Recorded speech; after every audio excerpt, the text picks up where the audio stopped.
చోరీ కేసులో 31 లక్షలని స్వాధీనం చేసుకున్నారు ఏలూరు పోలీసులు. పోలవరం మండలం జగన్నాథపేటలో జరిగిన భారీ చోరీ కేసును పోలీసులైతే ఎట్టకేలకు సిధించారు.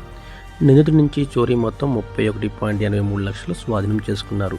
ఏలూరు జిల్లా పోలీస్ ప్రధాన అధికారి శివకిషోర్ ప్రస్తుతం పోలీసులందరినీ కూడా అభినందించారు. పోలవరం మండలం జగన్నాథపేట గ్రామానికి చెందిన పద్మనాభుని శ్రీనివాస గుప్తా తన కుటుంబంతో కలిసి మే నెల 13వ తారీఖున తూర్పుగోదావరి జిల్లా రాజమహేంద్రవరం వెళ్లారు. ఇంట్లో ఎవరు లేని గుర్తించిన దొంగలు ఇంటి తాళాలు పగలగొట్టి బంగారం, వెండి ఆభరణాలు, నగదును అపహరించుకుపోయారు. చోరీ మొత్తం 33 లక్షల వరకు ఉంటుందని బాధితులు ఫిర్యాదు చేశారు. దీంతో జిల్లా పోలీసులందరూ కూడా అప్రమత్తమయ్యి ఎట్టకేలకు వాళ్ళనైతే పట్టుకోవడం జరిగిందంటున్నారు. వీటిపై కేసు నమోదు చేసి దర్యాప్తు చేస్తున్నారు.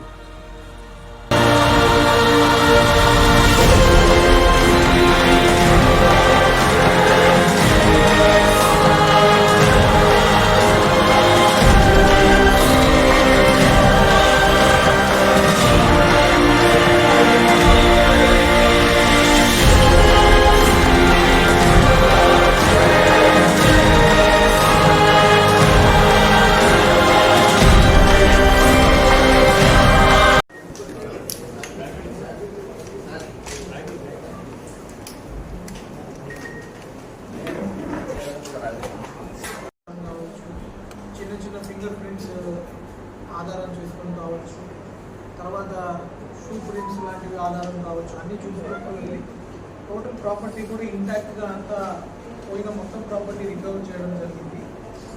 247 గ్రాముల బంగారం, ఆల్మోస్ట్ ఒక 22 లక్షలు ఉంటుంది దాని. వెండి 2.4 కేసెస్ ఉన్నాయి. ఈ కేసులో కూడా ఈ షీట్స్ సరిగ్గా మెయింటైన్ చేయడం వల్ల ఇతని మోడస్ ఆపరండి మన వాళ్ళు ప్రాపర్గా మెయింటైన్ చేయడం, ఇలాంటి ఏరియాలో దొంగతనం జరిగితే ఫస్ట్ సస్పెక్ట్ ఎవరు ఉంటారని చూడడం, ఆ వ్యక్తి చాలా జాగ్రత్తలు తీసుకున్నా కూడా సీసీటీవీ కెమెరాలు కనపడకుండా తర్వాత వేరే అలవై సృష్టించుకొని అలా ట్రై చేసినా కూడా ఎస్ఐ గారిని నేను ప్రత్యేకంగా అభినందిస్తున్నాను.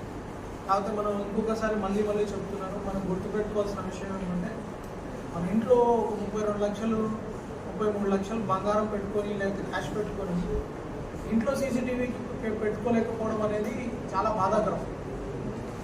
ఇంత డబ్బు మన ఇంట్లో ఉన్నప్పుడు ఇంట్లో ఫస్ట్ ఆఫ్ ఆల్ మనం బయటికి వెళ్తున్నప్పుడు ఎవరైనా మన బంధువులు ఉంచడం లేని పక్షంలో కనీసం ఒక మోషన్ డిటెక్షన్ సీసీటీవీ కెమెరా పెట్టుకుంటే చేయాల్సిన పరంగా మేము ఫేషియల్ రికగ్నిషన్ కెమెరా బస్ స్టాండ్లో అన్ని పెట్టి వాళ్ళ దగ్గరికి దొంగ రాగానే పోలీసు వెళ్తున్నారు వాళ్ళ దగ్గరికి. అలాగే మీరు కూడా అన్ని దగ్గర పోలీస్ కెమెరా ఏర్పాటు చేయలేరు, అన్ని దగ్గర గవర్నమెంటే కెమెరాలు ఏర్పాటు చేయలేదు. కాబట్టి మీరు పబ్లిక్ చేసి ఆ సీసీటీవీ కెమెరాలు ఏర్పాటు చేసుకోవాల్సిందిగా కోరుకుంటున్నాను. Thank you.